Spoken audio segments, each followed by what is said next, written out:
This is ZNS Total Sports, brought to you by Fourth Terrace Diagnostic Center.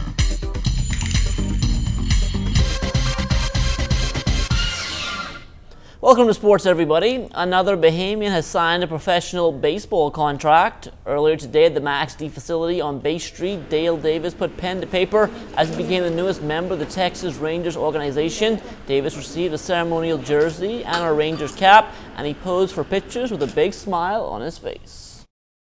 I am very grateful and very humble for this opportunity to become a professional baseball player.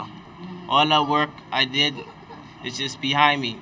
Now the real work starts, because now I have a job, I have a position to compete for, and hopefully make it to the big leagues one day. This process started a few months ago, and the Max D boys brought to our attention that there was a kid here who had a successful collegiate career, but unfortunately was not drafted. We came down here and saw some talent and immediately began following his baseball abilities and his character.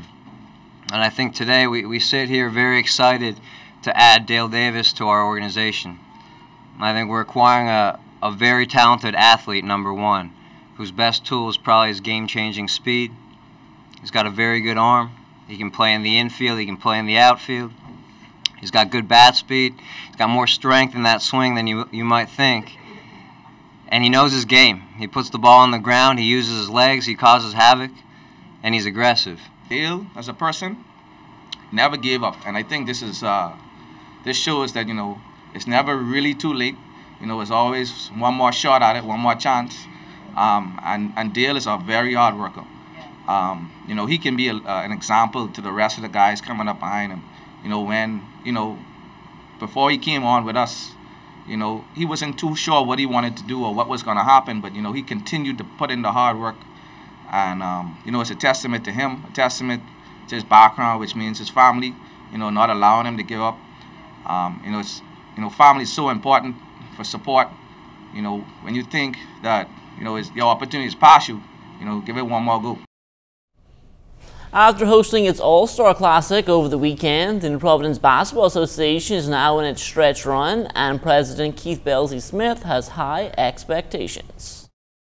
This season has gone down as probably one of the most competitive I've seen.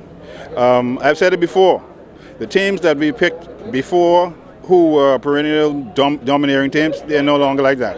What happened? The younger players and the other teams have caught up with the older players and the dominant teams. Right now, the winners of all, the leaders in all the divisions have lost probably 3, 4, or 5 games. Even teams like the Giants, I think they've lost 5 games. Cybots, they lost 4 or 5 games. And the leaders now, at this point, are the Shockers and the Stingers, and they themselves have lost maybe 3 or 4 games. So there's a lot more, like I said before, I don't mean to sound redundant, but there's been a lot more parity this year than ever before. Right now, there's no clear-cut winner. Who you can pick is going to be the champion today. Even the second and third place teams, there's hope for them, because once you enter the playoffs, anything can happen. As has been going on all through the season, those teams have been winning big games against the teams that they thought they couldn't beat before. So their confidence is growing. So we expect a very good second half leading into the playoffs and into the championship for New Providence. Moving right along, after hosting another successful high school basketball jamboree a couple weeks back, Long Island has now switched its focus to a different sport. After this is into school, track and field, and then preparation for nationals to carry a team from the 2 high schools down to nationals and hopefully win some medals. We're definitely going to show up at the World Relays and hopefully at the high school relays and the World Relays to make some noise for our island. Now the National High School Track and Field Championships will get underway tomorrow night at 8 with the opening ceremonies. From there, action starts 9:30 on Thursday morning. Well, after seeking additional support from corporate Bahamas, the National Family Island Regatta Committee received a financial donation this afternoon, which will go a long way towards making its 62nd edition very smooth. Bahamian Beer and Beverage Company is extremely pleased this afternoon to present a check to the National Family Island Regatta, to the Commodore, the great Danny Strawn. Bahamian Beer and Beverage Company will be in Georgetown this year once again the Science Man in the Boat sculling race will take place on the 24th at 5 p.m. at Elizabeth Harbor. So everybody from Georgetown, Exuma, all the Regatta enthusiasts who believe that you have what it takes to be the Science Man in the Boat, please come out to Georgetown on the 24th of April in beautiful Elizabeth Harbor. On behalf of the National Family Island Regatta, I just want to thank Sans Beer, Bahamian Brewery, for partnering with us again this year. Ever since this company started several years ago, they've also supported the National Family Island Regatta. And I just want to thank them for their generosity, for making sure that we have another successful year this year. Also, I just want to say that Sans Beer has always been a very corporate citizen, helping to support worthwhile activities throughout the country. And one of the things they brought to the National Family Island Regatta is the fact of sculling. They brought sculling back. Sculling used to be there many, many years ago, and so sculling now is a very attractive feature of the National Family Island Regatta, and that's why I'd be so grateful for Sans Beer for bringing that event back to the National Family Island Regatta in Georgetown. Now, the National Family Island Regatta is just one of many regattas to take place in Exuma during the year. Last weekend, the annual Cruising Regatta Festival was front and center, with the crew from Island Hopper taking home top honors. This is wave-friendly stuff here. This is not the serious sailboat racing, and the emphasis is on having a really good time and not hit each other, you know. And then after that, we go out and sail the course. We do a race in the harbor that's about 8 miles, twice around a triangle, and then today we did around Stocking Island, that's about 18 miles. And we got, you know, I got a good boat and a good crew and a little luck too. We kicked everybody's butt. We sailed fast. We kept the speed of the boat up the entire time. We made some good decisions.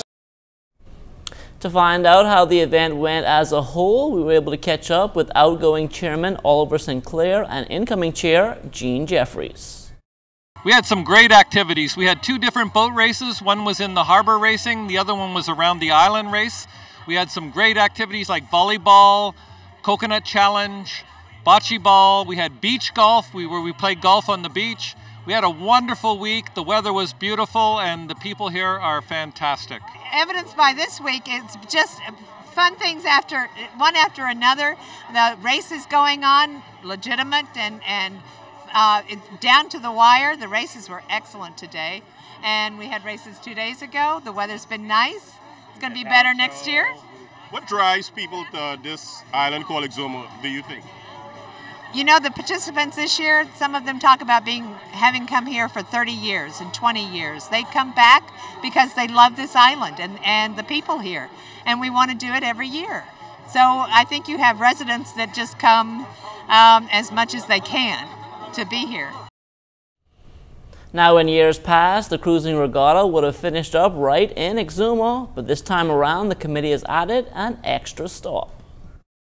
We got about 90 boats that have signed up that are going to do a rally to Long Island, where we have a little race that goes over to Long Island. When we get to Long Island, we're going to be enjoying some of the facilities over there. They've got a party planned for us where we have refreshments. We're going to go out for a bus tour on the island. We're going to have a dinner afterwards in a cave on the island. And it's wonderful that the people of Long Island have invited us over there to enjoy their beautiful island and the culture over there as well. And that will do it for sports. Stay tuned. The Bahamas Tonight comes back after the break.